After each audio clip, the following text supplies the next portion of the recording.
here with you today. My name's Victoria, and I attended Michigan State for undergrad and U Chicago for graduate school, where I specialized in the humanities, especially personal essays and art history.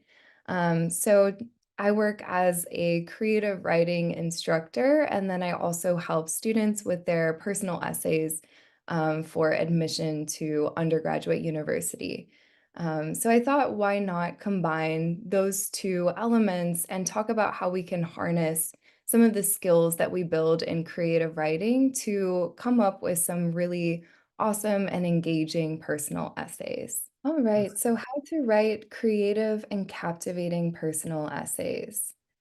Just to have a little bit of an overview of what we're going to be going through today, first we'll talk about understanding your audience, why audience is important in the creative writing process, and how to use what you know about your audience to adapt your writing to suit that purpose.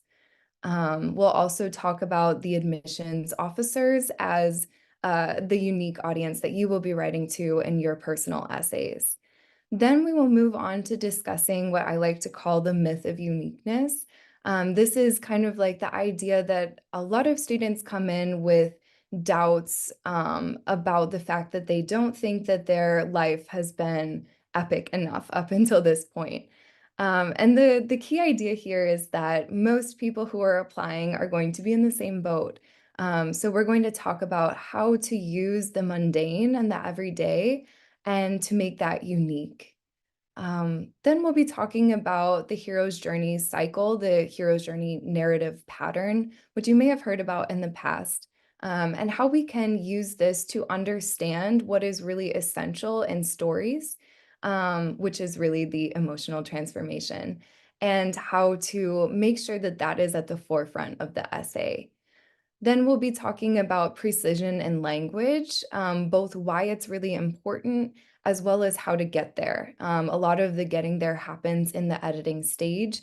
So we'll talk about some practices that you can use when you're editing to make sure that your language is really precise and it is speaking to exactly what you want to say. And then finally, how to bring a scene to life. We will look at one example of a vague statement that we can convert into a much more in-depth and interesting analysis of the situation.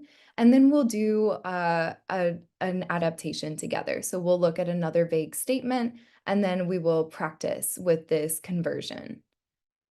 All right, so just to drop into our creative space today, um, I'd like to invite you to ponder this question. If you could have tea or coffee with one person, either from fiction or from real life, alive or dead, who would it be and why?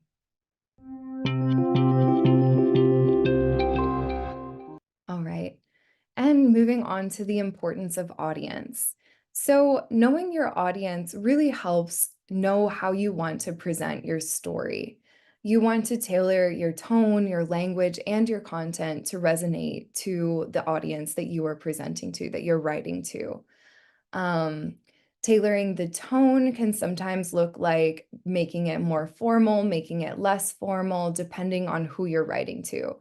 In the sense of the college admissions essays, they are typically more formal in some senses. We definitely want to make sure that we are following rules of grammar, rules of punctuation, things like this. But that doesn't mean that there can't be some exceptions, especially when it comes in on purpose for stylistic purposes. So as an example, I have a student who decided to forego or kind of look past the rule that you're not supposed to start a sentence with a numeral. She was deciding to write out a period of time in hours, minutes, and then seconds. And for that stylistic purpose, it looked a lot better continuing with the numerals, even though that was the beginning of a sentence. So we decided that in this case, that is an okay way to kind of bend the rules.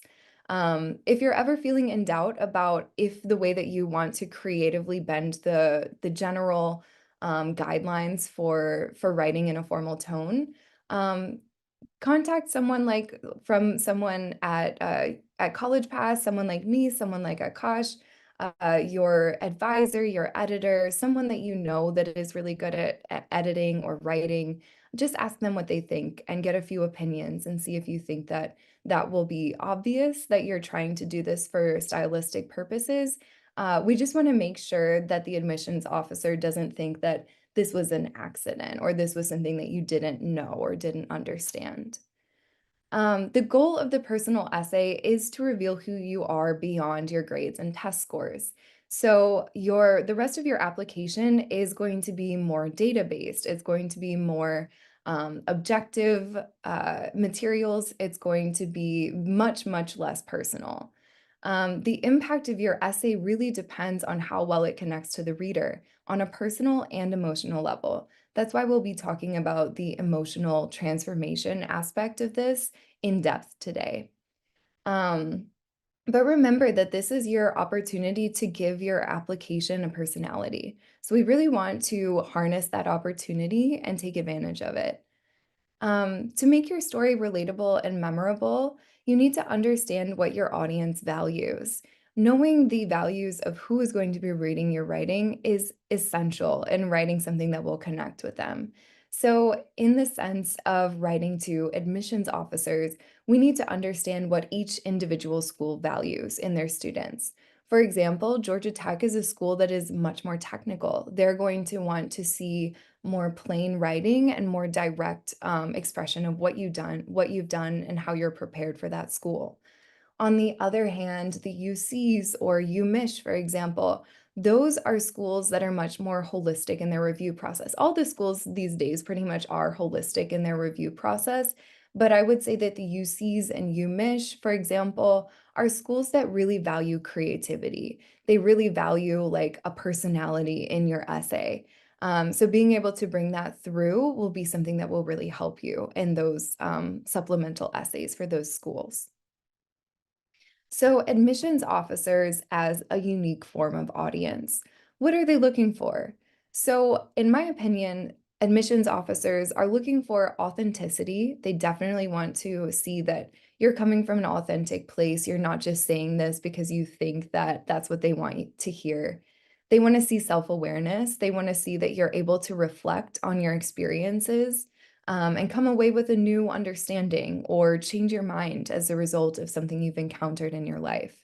And finally, they also want to see evidence of growth and transformation. They want to see that you do change according to your surroundings. They want to see that you're able to adapt and grow out of difficult circumstances, that you're not just remaining stagnant. Um, Through these essays, they really want to understand who you are as a person, what you value, and how you coming into this university community, what contribution will you make? What place will you have there? They want to understand all of these things through your essays. What makes an essay memorable? Essays that tell a compelling, unique story with a clear voice will definitely help leave a lasting impression. So the the idea that my story has to be really epic in order for it to stand out truly is a myth.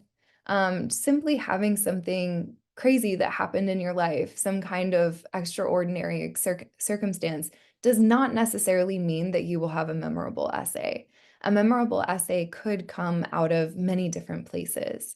So, um, writing a compelling story will really hinge on your ability to touch that emotional aspect of the story. Be genuine. Don't just write what you think that they want to hear. And then finally, think of the essay as a conversation. So you don't have the opportunity, like you usually would when you're meeting someone one on one, face to face. You don't have the opportunity to show your personality through things like facial expression, through things like demeanor, smiling. Things like this can add a lot to who we are and our personality, but we don't have room for that in these essays. So we need to make sure that all of the words that we're using are working towards building our personality. Um, and don't let that be so cumbersome that you can't even get started on your writing process because you're so worried about, does this word really match my personality? I think a lot of that really precise language comes in the editing phase. So these are some questions you can ask to draw this out. what makes me unique? How do I notice myself considering problems in a way that's different from my parents or my brother or my peers in class, my teachers? What do I notice about me that seems to be a little bit different? What qualities are essential to the person I am? If I didn't have these aspects, I simply would not be the person I am today. Both of these questions, making a little list, could be really helpful for understanding what qualities. Those won't necessarily be words or phrases that you'll definitely use in your essay, but they can help you get a clearer idea of the person that you want to convey in your essay. All right, the myth of uniqueness. So, there is this misconception today that students need to have extraordinary and one of a kind experiences in order for their essays to stand out. I think that this emerged because of the internet and sharing a lot of essays back and forth. A lot of the essays that get a lot of attention are the ones that come out of these extraordinary circumstances. The fact of the matter is that 17, 18, it's kind of unlikely that you'll really have a truly unique experience, something that few others have experienced at this time. In reality, most students are going to have similar backgrounds, similar academics, similar extracurriculars, and interests with you. At least, and maybe not most, but there will be many people who have similar profiles if we take away the essays. So the essays are what can really bring the uniqueness into your application. But sometimes I think that that puts undue pressure on students to find or search for or invent a really unique experience that doesn't actually exist or doesn't actually have as much meaning for them. Um, but there's good news beyond all of this. Uniqueness can be encountered in the mundane, and actually, I think in the everyday experience and looking at the everyday experience through a different lens, through a unique um, perspective, can be something that can draw out a lot of really interesting depth in an essay. And it can actually help others connect to your essay more. If you're talking about an experience that is just so out of the ordinary that most people can't even imagine what it would be like. That could still be a really fruitful essay for sure. But it might be a little bit more challenging to find that emotional connection in the piece. So sometimes working with the mundane and the everyday and something that others can connect to is actually something that will help you pull out that emotional connection. All right, so I wanted to talk about the hero's journey a little bit today, which is probably something that you've heard about in your English or literature classes. Um, it's a very famous pattern of storytelling that was identified by Joseph Campbell, who is a mythologist. He studied myths and legends across many different cultures and eras, and he noticed something really strange. He noticed that despite the fact that these cultures and these different time periods were not in communication with each other, were not sharing ideas, he still noticed a common pattern in their storytelling. And he was like, that is fascinating. How is it that this same pattern in storytelling is occurring all over the place despite lack of communication? So he wrote this really famous book, The Hero with a Thousand Faces, in which he identified the key stages of what he calls the hero's journey. And sometimes it's also labeled the monomyth. Here are those key stages. So you might see these stages either referred to in a different way or with different names. Sometimes there's like 12 stages that are identified, sometimes even more. They can change a little bit, and it's also noteworthy that not every story follows the hero's journey. It certainly does not need to be, but at the same time, this narrative arc does show something really fascinating about human nature and human storytelling. I really liked this graphic over here. I think this spiral shape is a really nice way of imagining the hero's journey because the whole idea of the hero's journey is that we go on these journeys many, many times throughout our lives. Sometimes we might even be undergoing multiple journeys at the same time. So here is the typical basic phase of all of these stages. We start with up here in the known world on the upper half of the circle or the spiral, and we receive a call to adventure. So, usually, the call to adventure is something more external, like a plot point that comes in, but it could also be like a growing uneasiness or a growing dissatisfaction with your life that calls you to adventure. Um, Once you start on your adventure, you then cross the threshold from the unknown world into the unknown world. So essentially, once you cross the threshold, you've committed to the journey. You've really embarked and you've left what you know behind, and you've entered this sort of scary unknown world. There you might encounter some challenges and also potentially some helpers. This is often referred to as the road of trials and temptations. Then at the very bottom of this circle, you reach the abyss. The abyss is essentially where you have a death of yourself, a part of yourself. You let go and you shed that part of yourself like a snake sheds its skin. And then you're reborn in this new image. The abyss can be thought of as like the lowest point. If you think about a lot of common stories, we sometimes see the protagonist kind of going deeper and deeper into the pit. They just kind of keep coming up against more and more trials, more and more difficulties that drive the protagonist down into this pit where they can then only look at themselves. Then at that stage, they really have to look and see what's wrong, what's going on, what do I need to change, what do I have a misbelief about, what am I looking at that is kind of off or skewed, or what am I misunderstanding. That sort of reflection is what happens when the protagonist is backed into a corner by the circumstances of their life.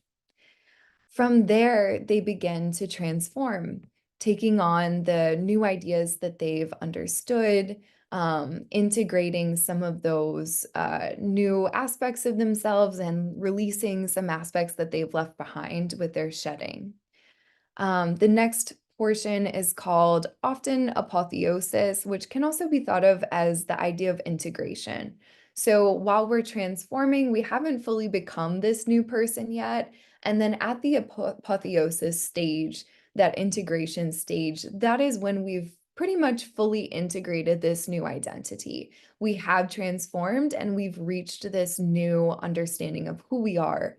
um, Once we've reached that stage, we can then cross back over through the return threshold from the unknown world back into the known world. Um, and then there's a return. Usually at this return, sometimes there's some challenges surrounding coming back into a community that hasn't undergone all of this transformation, all of this inner reckoning that you've done. Talking to friends and family members who haven't gone through this cycle and this phase might feel a little bit challenging at this stage because they haven't learned everything that you have. The way that you relate to people might be different. So sometimes there are some challenges related to the return, and then also sometimes there are like huge benefits to the return, meaning I might be able to take on a new role in my community based on what I've learned through this process. Um, so then once we've reached back into the unknown world, we can then come back and embark on another adventure once more, and then go back down the spiral endlessly throughout our life. So, emotional transformation as it relates to the hero's journey. The reason that we see the hero's journey come through in so many different cultures and across so many different eras is because it reflects a pattern of human experience. It is something that we all as humans go through many, many times throughout our lives. This process of learning, of transforming, of renewing, this is something that we do so frequently throughout our lives, and it is just essential to what it means to be human. Um, because of that, many people will be able to relate to your transformation, your hero's journey, just because of the emotional transformation aspect of it. Even if they haven't gone through even a similar journey in their life, they might have undergone a similar transformation or a totally different transformation, but they can still see some parallels in those two experiences. This is really, really helpful for drawing a connection between you as the writer and the reader, whether that is the admissions officer or beyond. So the bottom line is that the challenges we face offer potential for personal growth. And being able to show how we went through those challenges and came out transformed is something that is really meaningful. It will also show how you're going to face challenges in the future. Embarking on your undergraduate career is definitely something that will be its own hero's journey. So we want to see how you're going to be able to handle all of the small challenges that you face throughout that journey, all of the big challenges that you face. Are you going to be able to confront them and then integrate them and come up a new person? Or are you going to crumple at the face of challenge? So being able to show that you've had a track record of success or of integration of at least being able to look at the difficulty is going to be something that convinces admissions officers they're ready for this journey. They're going to be able to succeed here.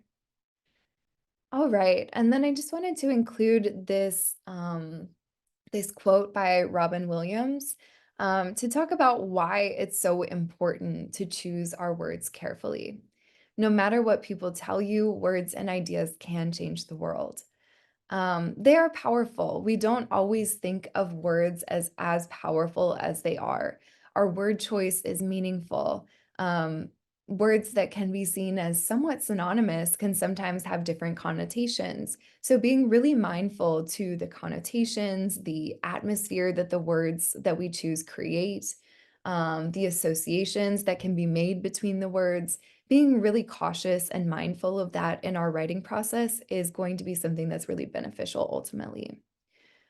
So now we are going to watch this short video. It's about 4 minutes from TED Ed. This is technically about how to write fiction that comes alive, but really what it is about is how to write descriptively. So although it does talk about this through the lens of fiction, I think a lot of the techniques, a lot of the things that it asks you to look towards are really helpful in general, when writing in general, but especially for this type of writing in the personal essay.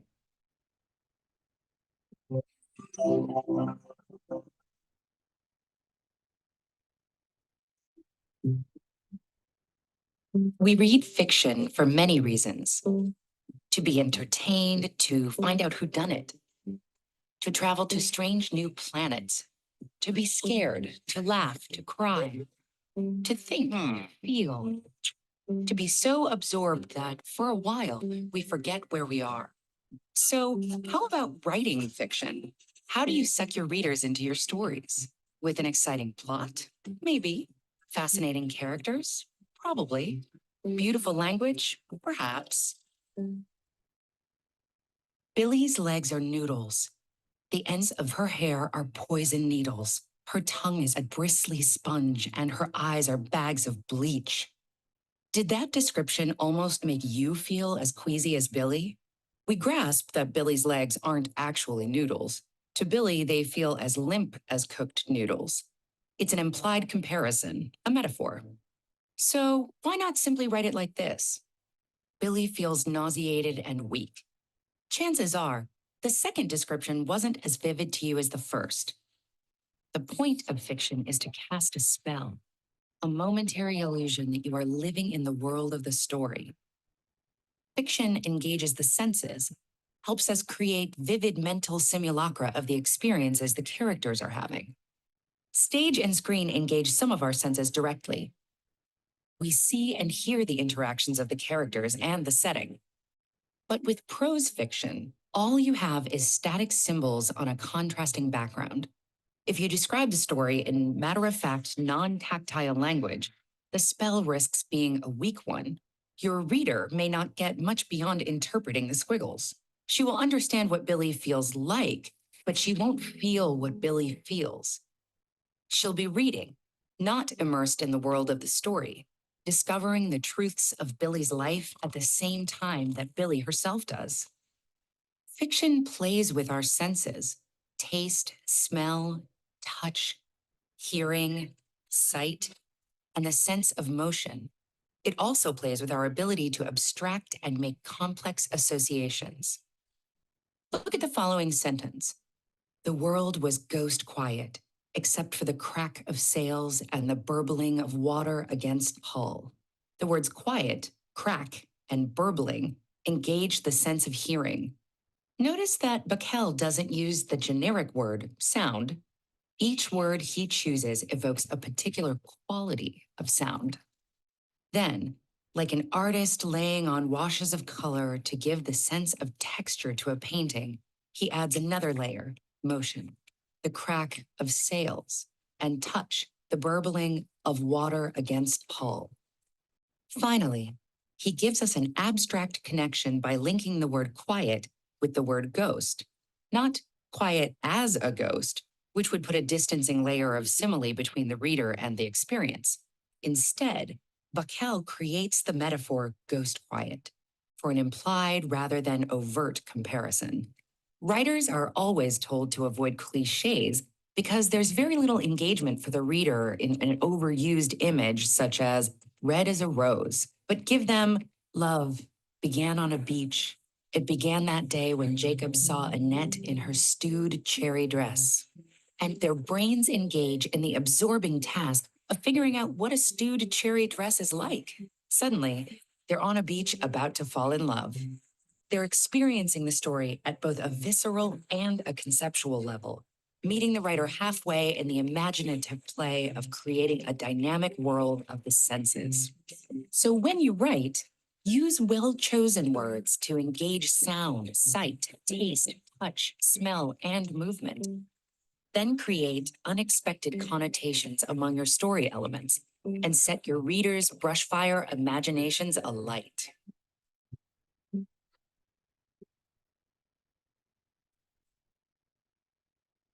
Right. So one of the key ideas there, I think, is that writing for this essay and in general is going to be much more meaningful if it does hit a visceral level, beyond just the conceptual.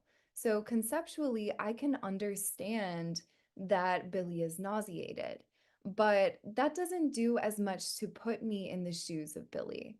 Although I can understand that, I don't really feel it unless I get those really detailed descriptors. Those descriptors that make me imagine it in sensory details are what makes me really emotionally connect with Billy, empathize with her, and then kind of place myself into that position too. Sometimes I even actually feel nauseated when I'm reading about a character that is described as being nauseated. However, if it just says they are nauseated, I'm not going to feel that in my bones. I'm not really going to feel the nausea. So creating this bridge between what is happening and making the reader feel it as real, the way that we can construct that bridge is to use a lot of sensory details. Um, so I wanted to take a quick look at an example. This is a portion of an essay written by a student who was accepted to Johns Hopkins. So you can find a bunch of different essays that worked on Johns Hopkins website. And that will give you a great piece of reference. I think they have a lot of really nice variety there to show how different types of essays can be done. You can also see sort of what they value and some tendencies that you notice across these different essays. Um, but let's take a look at what this person wrote for their essay and what they've done really well here. Um, just to give a little bit of background of what they were talking about prior to this paragraph in their essay, this student created a model home based on her new home that she had just moved into. So kind of like had this idea out of the blue. It wasn't something she had ever done before, nothing that she had ever really seen as interesting before, but she just decided to do it. And then she reflects on the meaning of doing that. I thought this was also a really great example of how the mundane can be something that can connect to something much larger. So, as I wonder why miniature making has become such an integral part of my routine, I've begun to notice just how much I've gained from it. In scaling down each scene, there's been an unanticipated amount of calculation and problem solving. In working through misplaced structural walls or disproportionate elements, there's solutions to be weighed and decisions to be made about when it's time to start over. Even my smallest project, the miniature dustbin, was made out of curiosity and a desire to recreate the pedal mechanism. Miniature making has given me a greater attention to detail as I try to look for details that make a subject appealing. I learned much more about my new home in an attempt to recreate it. As I walk along a busy street, I can't help but notice that wire fence bears a striking resemblance to a loose knit, or that a fallen twig would make the perfect mini tree. Strangely enough, searching for solutions in these creative places floods back when I work on research and programming for my computational biology internships, observing patterns and breaking down problems into miniature tasks. So I just want to point to a few things that I really like about the way that this student articulated this. First, I think it's amazing how she pointed to very specific elements of this process. I really like this visual of watching her walk down the street and noticing these minute details around her, things that she can then transform into something else. I love the way that she's engaging with this thing that is known, her home, and looking at it through a different lens. When she says, where was it? The smallest project. I really liked this part where she was in scaling down each scene. There's been an unanticipated amount of calculation and problem solving. This idea of scaling down each scene, it's something really interesting to consider because we see how she's looking at something that is large and in front of her and it covers her and encompasses her. And then she creates it anew in another image in another size, and she has to consider it in a totally different way now that she's making it small, something that can actually fit into her house. Um, so I think that those details are really interesting. And then I love how she then connects this back to something related to academics, not necessary for the Common App. There can be some really excellent Common Apps that don't draw a direct connection to your academic interests. That can be really strong as well. But nonetheless, I think this was really cool. And this could work well as well for an essay that speaks more to like, why are you interested in your major? What makes you prepared for computational biology? You might be able to show how you've developed a lot of the skills that you're going to need in this field through a passion project that you kind of came up with out of the blue. It's a very unique thing. It's also very mundane. She talks about finding purpose in trivial projects, which I think was a really interesting way to look at how the mundane can be brought into a sort of unique light. So, precision in language. How do we get there? What are some things that we can do to make sure that our language is as precise as possible?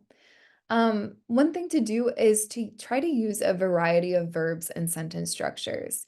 So, one thing that I learned that was really helpful and really stuck with me from a workshop that I did at U Chicago related to creative writing, they were talking about how to employ your verbs, how to make your verbs really interesting. And I had never really noticed this before, but sometimes we use verbs that are less interesting and try to use more adjectives to describe the scene, relying on some really, really common verbs. Diversifying the verbs that we use can actually create a lot more precision in what we want to say and also create a lot more intrigue in our readers. Whenever I encounter a word that I'm not used to encountering in a text, it's exciting. I think it's something that I notice, and it's something that I'm really curious to see how they employed this word and how they're using it here, and how that relates to the story as a whole. So think about making really good use of your verbs. Notice if you're using too many of the same verbs. You can do like a find like search document and find all of the verbs, all of the one specific word to check how many times you've used it throughout an essay. Um, Similarly, sentence structures are something that you'll want to take a look at in the editing process. Sometimes we have a tendency to start the sentence in exactly the same way. Notice if you have three sentences that are all starting with I have, I am, I like. See if you can express those in different ways. Maybe flip the sentence around. Seek out an editor, a friend, someone who might be able to read that sentence and conceive it in a different way. Talk to someone about what you're expressing here, get them to paraphrase it back to you, and see if that brings any other ideas for how you could phrase it.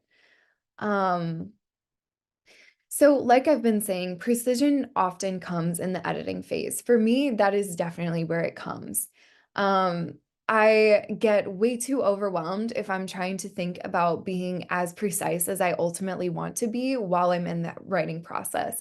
Usually, my ideas are flowing faster than my fingers can type. So, if I'm trying to be extra precise, then I'm kind of stunting myself from getting all of my ideas out. My teacher from high school, my high school English teacher, who was really influential for me, talked about this strategy of in the very first draft, which she called word vomit, what you can call whatever you like. And that idea is essentially just getting all of your words on the page and not worrying so much about how you're articulating them. This really helps for just ensuring that all of your ideas are out there, you're not losing anything, and then you can think about exactly how you want to articulate it. So don't get too bogged up by the idea of precision in that initial draft. In the brainstorming process, though, you can think about some very precise elements that you want to bring into your essay. Examples. You can think of some like adjectives to describe the atmosphere of a place or to describe your emotional reality, your emotional landscape at that time. I also recommend during the editing phase, note down any generalities in your writing. Highlight any parts that you think are imprecise or could be more precise. So, some really common words that I always try to look out for are just like good and bad. Good and bad are so vague. So, if you're using good or bad, ask yourself what's good about it? What's bad about it? What other words can I use to describe this? That will help me understand why I think it's good and why I think it's bad. Easy and difficult. This is more likely to come into your essays. I see like difficult used a lot to describe a work setting or a class or something like this. Easy as well is sometimes overused. What's more interesting than just labeling something as easy or difficult is to discuss what was easy or what was difficult about it. You might even be able to bring a moment of difficulty to life by describing that moment. I'm sure that you've heard this so much, but showing rather than telling is going to be extremely effective in creative writing. Like we were seeing with Billy's example, just telling us that she is nauseated does not have nearly the impact of showing us that she is nauseated through these sensory details. Important is another word that I think is often overused, especially by myself. These last two here. Um, are words that I overuse in my writing a lot, and I always try to seek them out and see if there's a more precise word that I can substitute there. Again, asking yourself, why is it important? What's interesting about it? And then brainstorming from there will help you find more precision in your language. I also just recommend doing a lot of reading. This can take the shape of reading admissions essays. That can be really helpful. Although I do see the flip side where sometimes students get a little bit too overwhelmed by all of these beautiful essays that are presented as essays that worked. Don't get too overwhelmed by them. Think about what you liked, what you didn't like as much, what resonates with your style, what doesn't resonate with your style. Don't look at them as competitors. These are people that have already been accepted in another year. You're not competing against them, but rather look at them as possible ideas or possible roadmaps for how you might want to approach your own essay. Um, so let's take a look at how we can take a really vague statement and then ask ourselves some pointed questions about that statement to pull out a much more detailed and specific version. So something that could come up as a topic in an admissions essay is if you moved around a bunch in your life, you might have had a difficult time adjusting to your new school. Simply saying, I had a difficult time adjusting to your new school isn't something that creates an emotional connection. Although I believe you, and I, as someone who did move around and attended many different schools, I can connect to that. But if the admissions reader didn't ever move around, didn't ever had that experience, they're not necessarily going to think back to their emotional experience. So we really need you to give the emotional landscape here for them to connect to. So, what elements can we add to paint a clearer picture? First, what specifically made it difficult? Was it the students? Was it the curriculum? Was it the teachers? And what about those elements was difficult? Can you think of specific scenes that exemplify that difficulty? How did you feel? I think a lot of the time I find that students are a little bit reluctant to discuss feelings in an essay. It might be because you've written so many formal essays in the past that don't encourage you to include your feelings. However, this is a unique type of essay where you really are encouraged to talk about how this made you feel and how that impacted you. What were the surroundings like? You can describe the atmosphere of the school, the atmosphere of your personal place in the school. Was it really loud and bustling, or did it feel empty and quiet? What marks your sensory experience of that space? Were there any particular moments that stood out? So, again, some examples that show this will be really helpful here. So, here's an example of a detailed and more specific version of this that we could use in our essay. The first few weeks in my new school felt like walking through a maze of unfamiliar faces and confusing hallways. Every morning, I'd sit alone in the crowded cafeteria, my hands gripping the edge of the lunch tray as I scanned the room for a friendly face. The whispers and laughter around me only deepened my sense of isolation, making the empty seat beside me feel like an echo of everything I'd left behind. All right, so here we have a lot more sensory detail. We have some auditory detail, for example, in the whispers and the laughter. We can imagine the feeling of gripping the lunch tray and how we grip things when we're really nervous. And I'm sure we've all done that at some stage. So, kind of imagining those like white knuckles of gripping um, the lunch tray is something that brings this scene to life. Imagining the empty seat beside this person, feeling like an echo of everything that they left behind, like this absence, this empty space that is representing the empty space of everything that they had to let go of. So we have a lot more sensory detail here. We have a lot more to latch on to understand, to connect to in a personal way. Um, One question that I received from a student that I think was a really good question about this is how do we manage the desire to be detailed and specific while also having word count as an issue? Great question. I think that we need to be mindful about exactly where we want to go into this much detail. If your entire essay is about adjusting to a new school and overcoming that challenge, then this description is probably something that you do want to prioritize. We really want to understand what was difficult about adjusting to this school. We want to really believe you, and the way that you can make your reader really believe you is to make them feel it, to make them connect to it emotionally through these details. So, this is something that I would say we definitely want to prioritize in the essay for infusing with a lot of detail. However, there are other elements, like not every single sentence in an essay needs to be converted to a paragraph. There are some things that we're going to choose to just say in a more direct way. Um, but when it is the crux of your essay, when it really is the essence, the key idea here that you need to communicate, that's something that you definitely want to prioritize giving more space and more room in the essay too. So from here, I will leave you with another example of a vague statement. And then on your own, you can work on converting this into a more elaborate, more detailed statement.